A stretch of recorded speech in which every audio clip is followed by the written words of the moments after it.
অগ্নিবীরে 35টা question ঠিক করেছি বা 40টা কোশ্চেন ঠিক করেছি, আমার কি তাহলে সিলেকশন হবে? বা আমি 4th গ্রুপে মারবো আর 8টা বিম মারবো, তাহলে কি আমার অগ্নিবীরে সিলেকশন হবে?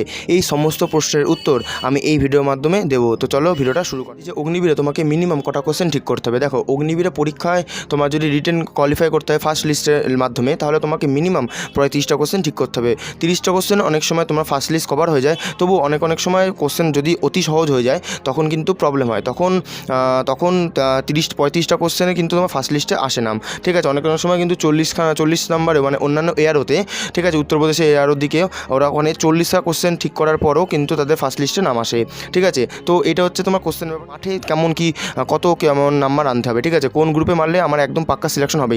দেখো, তোমার যদি নাম্বার, বিশেষ করে আমাদের এআরওর যে কাট আপ আমার আগের বছর গেছিলো, সেই হিসাবে আমি বলছি তোমাকে। একটা কাট আপ মানে কি, তারা তো কাট আপ কোনো ডিক্লেয়ার করে না, একটা আন্দাজে এই ছেলেটা কত কী পেয়ে একটা চাকরিটা পেয়েছে আর কি, সেই হিসাবে বলছি আমি তোমাকে। একটা ছেলে আছে, ওই ছেলেটা পেয়েছে হচ্ছে তোমার মিনিমাম 35টা কোশ্চেন ঠিক করেছে, আর গ্রুপ ডিতে মেরেছে, মানে গ্রুপ 4-এ মেরেছে তোমার, যেটা নাম্বার হচ্ছে 24 নাম্বার দেওয়া হয়ে থাকে, ঠিক আছে, যেটা 6-15-র মধ্যে ঢুকলে দেয় নাম্বারটা, ঠিক আছে।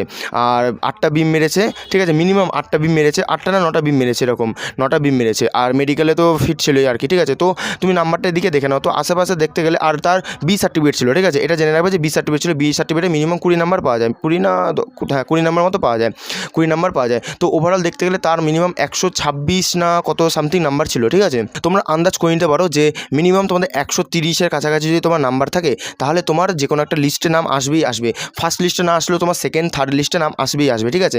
আমাদের এখানেও একটা ছেলে আছে যে থার্ড গ্রুপে মেরেছে এবং ও 10টা বি মেরেছে, তার সেকেন্ড লিস্টে নাম এসছে। তো এটা ছিল হচ্ছে তোমার, যেই অনেকে আমাকে জিজ্ঞেস করছিল যে অগ্নিবীরে কত নাম্বার পেলে বা একটা কাট অফ ভিডিও বলে দাও, এটা হচ্ছে সেই কাট অফ ভিডিও। তো ভিডিওটা ভালো লাগলে অবশ্যই ভিডিওটা লাইক করবে, চ্যানেলে নতুন হয়ে থাকলে চ্যানেলকে সাবস্ক্রাইব করে পাশে থাকা বেল আইকনটি অবশ্যই ক্লিক করে দেবে।